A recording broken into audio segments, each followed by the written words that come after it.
European soccer's governing body has slammed FIFA over a plan to seek private investment in its competitions, including the World Cup.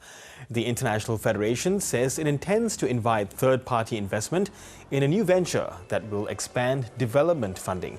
UEFA says the move crosses a line and the game is not FIFA's to sell. It added that the game's soul and governance are not tradable assets, especially with zero financial transparency. The plan still needs to be passed by a vote of FIFA's 211 member nations.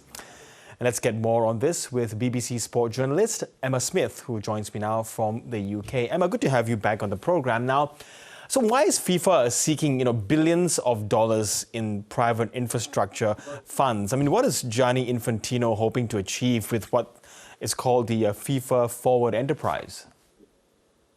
Yes, so he's looking to sell stakes in major competitions that FIFA organise, including the World Cup. External investors are being sought. He says it's to secure the long-term future of these tournaments, and also he's long spoken about potential expansion of the World Cup, potential expansion to 64 teams at the next World Cup in 2030. So this all forms part of what he views as sort of future-proofing the World Cup, but others see as a sell-off. Yes. So where do you think this idea is coming from in the first place? It seems to have just come out of the blue.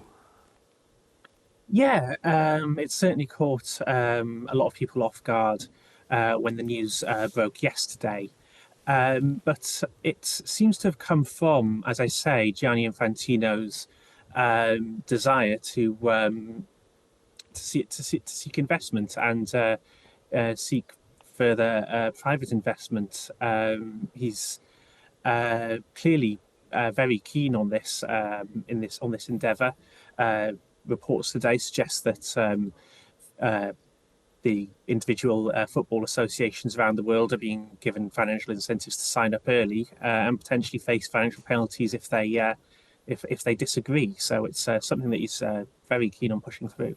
Yes, we'll go to what UEFA said a bit later, but what's been made of reports that one of the firms that could lead the private investment charge is Thrive Eternal, a company that's run by Joshua Kushner, the brother of Jared Kushner, who is Donald Trump's son-in-law. And of course, Donald Trump was featured quite prominently at this World Cup.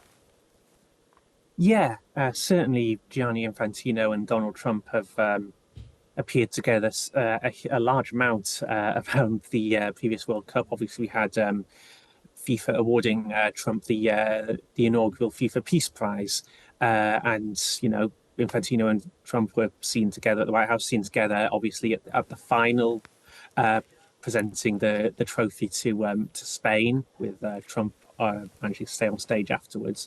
It indicates that there is definitely a closeness and a working relationship between Trump and Infantino, which many observers would say might not be appropriate for the leader of the World Football governing body, given that FIFA is supposed to have no real political affiliations. Yes. So this would require approval from all of FIFA's 200-plus member nations. What do you expect to happen if, there is a vote that takes place? Well, it certainly seems to be that there are an increasing number of continental confederations who are opposed. Obviously, you mentioned UEFA. Their 55 member nations are meeting, and there is the possibility of a boycott.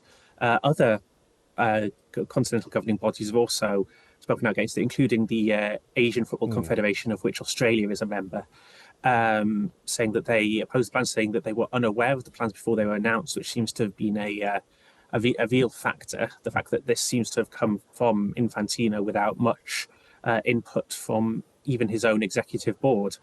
In terms of what could come next, there is the potential for boycott of FIFA competitions. Obviously, from a UEFA perspective, there are only 55 out of the 211 nations, but they include some of the most influential nations in world football. They include 6 of the 8 quarterfinalists in 2026. It includes, of course, the world champions, Spain. So any boycott of a FIFA event by UEFA nations would be hugely influential. Yeah, so is this a power move then by UEFA to, even consider discussions to boycott a World Cup? Is this a power play by FIFA to by UEFA rather, to force FIFA to reconsider this private investment idea?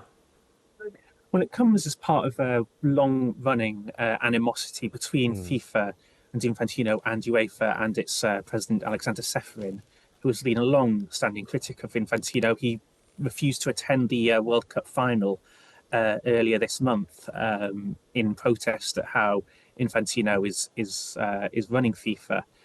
I mean, we'll have to see how this pans out, but and obviously, UEFA have threatened, action against FIFA before. There was threats of action around the suspension of Folarin Balogun, the USA striker at the World Cup, and which was overturned seemingly after conversation between Trump and Infantino, but nothing came of that. But then this seems to potentially be on another level. It's been compared to the European Super League, which was a potential breakaway competition in a closed shop of some of the biggest European club teams.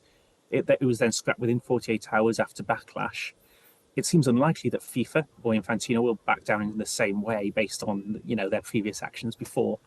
But given the strength of feeling that seems to be growing against these plans, it remains to be seen what both FIFA and UEFA's next move will be. Yeah, that would be a very interesting development to see how that goes across. Now, speaking of Gianni Infantino, he has taken to social media to respond to the raft of criticisms, some of which you have just mentioned, of the World Cup, telling critics to meditate or, pray or watch football instead of spreading hate and rumors. How are these remarks being received by the football community, particularly in Europe?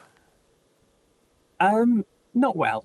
The La Liga president, Javier Tebas, who is another very outspoken figure in European football and another long-standing critic of Infantino, has called on him to step down, described him as destroying the football industry. It's received criticism from many other figures. Infantino is the head of a governing body, a major governing body. Criticism is always likely to come, and if justified, it can't be brushed off as haters. Is what that seems to be the gist of the opposition to Infantino, and really, the actions over the last, week or so have further added ammunition to those critics. Feeling that they are very justified in their opposition to the FIFA president and how he's going about his business. Okay, really good to get your thoughts there. Emma Smith, thank you very much. Thank you.